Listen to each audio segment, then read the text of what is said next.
यहाँ घूमता हूँ थोड़ा सा।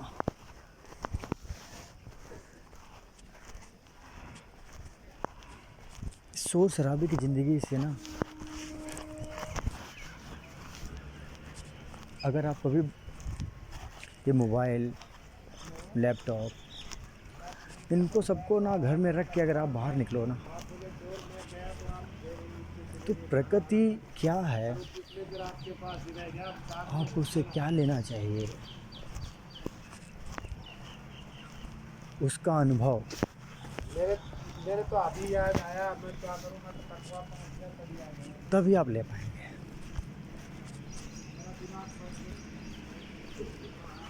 और मैं आपको एक बात तो बता रहा हूँ, लेकिन देखो मोबाइल मेरी जेब में भी है और मैं वीडियो भी बना रहा हूँ और आपको कुछ बताने की कोशिश भी कर रहा हूँ। मैं कोई फिलोसोफर तो नहीं हूँ, मैं अपने काम से इधर आया था।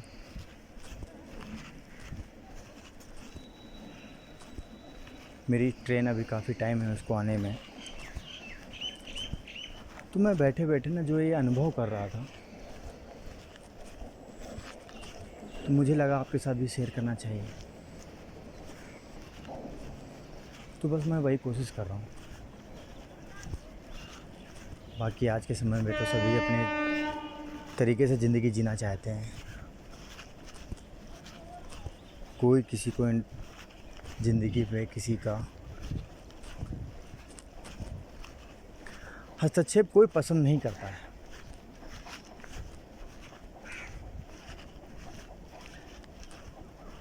लेकिन जो पुराने बुजुर्ग बोलते थे ना, तो हमें उनकी ये बात समझ में नहीं आती थी, क्योंकि वो एक एज होती है जो किसी की बात ना मानने के लिए होती है। मैं ऐसा नहीं कहता हूँ, कुछ मानते हैं, जो मान जाते हैं ना, हम लोग उन्हीं की किताबें पढ़ते हैं, और जो नहीं मानते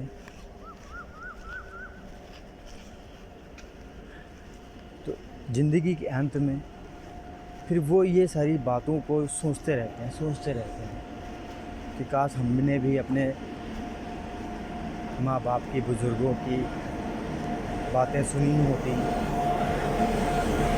तो शायद कुछ और होता। तो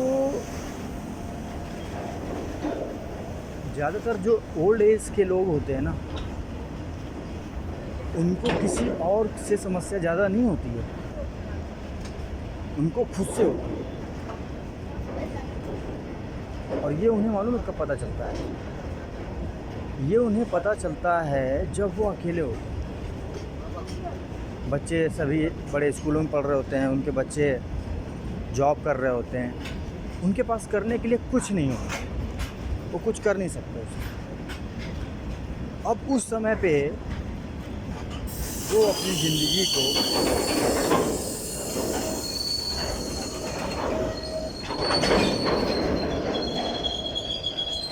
जो उन्होंने किया, जो उन्होंने नहीं किया, उसके बारे में वो सोचना चालू करते हैं। जब कभी उन्होंने कुछ अच्छा काम किया होता है, कुछ समाज में या खुद में प्रेरकदायी होते हैं,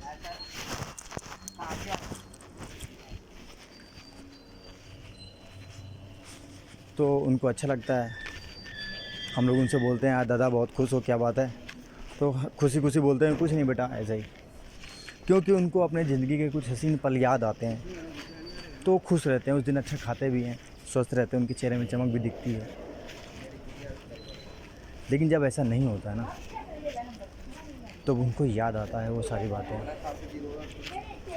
कि उनको ज़िंदगी में क्या करना चाहिए था और क्या नहीं। लेकिन क्या है ना, उस समय वो सोचने के अलावा कुछ नहीं कर सकते, केवल सोच सकते हैं। तो दोस्तों, मैं बस यही बात कहना चाहता हूँ कि ये जो प्रकृति है ना, अगर हम उससे लगाव रखेंगे, उससे प्यार करेंगे, तो उस प्रकृति में हमें समाने के लिए ज़्यादा तकलीफ़ नहीं लेनी पड़ेगी। लेकिन अगर हम प्रकृति से प्यार नहीं करेंगे, उससे दुलार नहीं करेंगे, तो अंत समय में ये जो पंच तत्व का शरीर है ना, आग, हवा, पानी, मिट्टी, आकाश, उसमें मिलने में भी बहुत तकलीफ़ होने वाली है। क्योंकि ज़मीन में तो पॉलीथीन मिलने वाली है, वहाँ मिट्टी तो मिलेगी नहीं। आकाश में हमें कार्बन मिलने वाला है, खुली हवा मिलेगी नहीं। तो आओ आप देखो, जब आप पंच तत्व में विलीन होंगे तो ज़िंदगी तो आपने इसको नर्क करने में लगा दिया। जहाँ फाइनली जाना है वहाँ पर भी यही मिलने वाला है, तो फ़ायदा क्या होगा? जिसको बिगाड़ने में हमने अपनी ज़िंदगी निकाल दिया, बाद में उसी में मिलना है।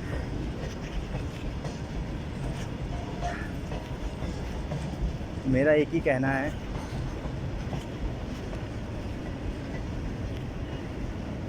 लोगों, ज़्यादा से ज़्यादा लोगों को पेड़ पौधे लगाने चाहिए।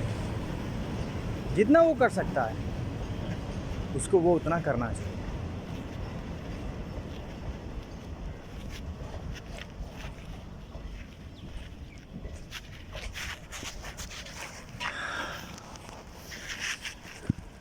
जब आप अकेले बैठते हो ना,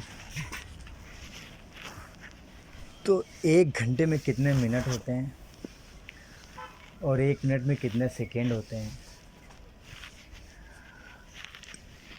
आप उसको ना जी सकते हो।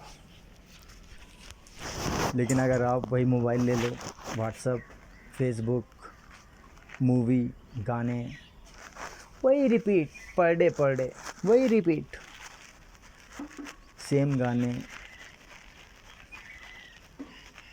सेम अपनी पिक्चर को डाउनलोड करके उसको क्लिक करना, लोगों को शेयर, इसमें 25-30 कमेंट आ जाते हैं, 150 लाइक भी आ गए।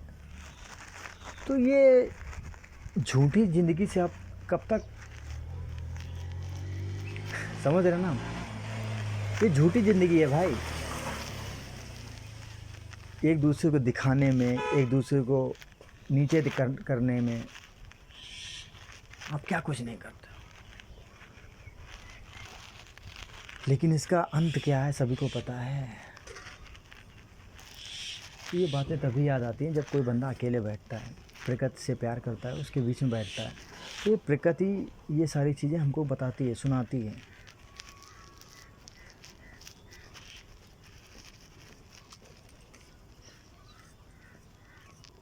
ये चिड़ियों की चहचहाट, ये शांत हवा, ये सारी बातें हमसे यही सारी करती है कि लोग भाग रहे हैं, भाग रहे हैं, भाग रहे हैं, भाग रहे हैं। इतिहास गवाह है, भागने से आज तक कभी किसी को कुछ मिला नहीं है। महाभारत भी हम लोग ने कितनी बार देखी है। अर्जुन को जब युद्ध करना था तब उसने भगवान की तपस्या की, मतलब पूरी ज़िंदगी तो उसने प्रशिक्षण लिया, लेकिन जब आवश्यकता पड़ी ना युद्ध की, तो उसने घोर तप किया, शांति से बैठा। इसका मतलब समझते हैं आप लोग? जो उसने पूरी ज़िंदगी में मेहनत की,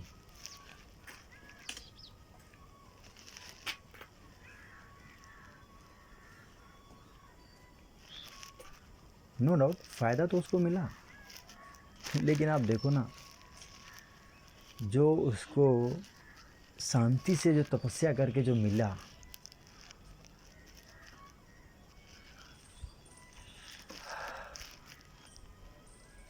वो सबसे बड़ा था।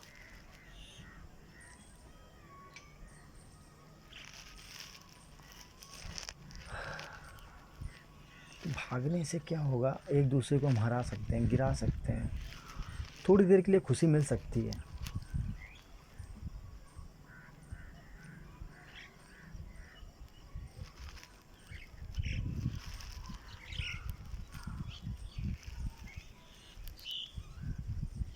हो सकता है कई लोग, लेकिन मुझे क्या, मैं तो शांति से बैठा हूँ, अपने आप से बातें कर रहा हूँ। अपने आप से बातें करने का मौका कहाँ किसी को मिलता है। ऑफिस में बॉस की सुनता है, घर में बीवी की सुनता है, बच्चों की सुनता है, केवल सुनता ही तो है। बचे हुए टाइम पे गाने सुनता है, पिक्चरें देखता है। उसको बोलने का, बात करने का मौका मिलता कहाँ है।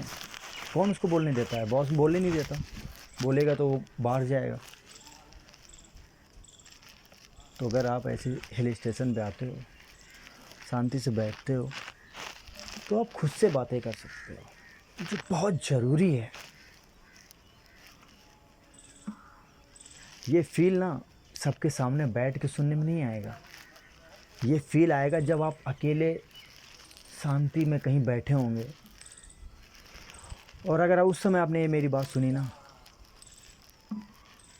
तो ये मेरी बात नहीं है, ये आपकी खुद की बात है। आपके मन से ये सारी बात, खुद यही बातें निकलेंगी, इसके अलावा कुछ है ही नहीं।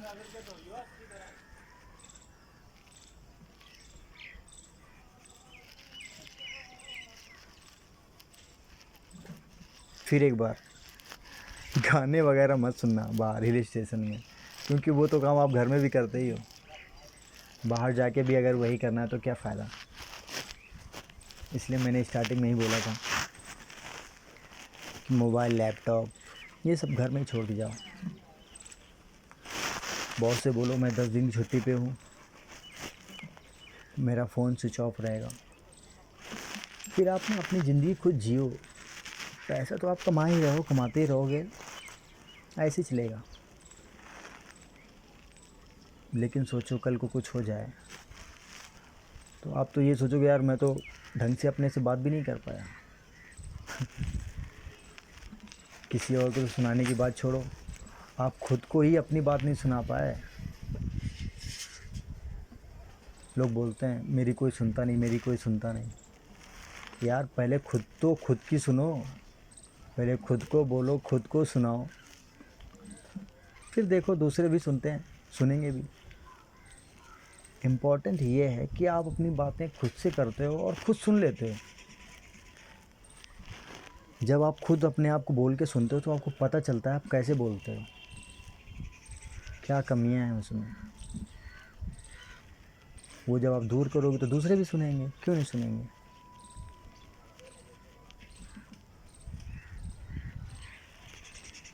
ठीक है भाई, शांति से बैठो, खुद से बातें करो, मज़े लो।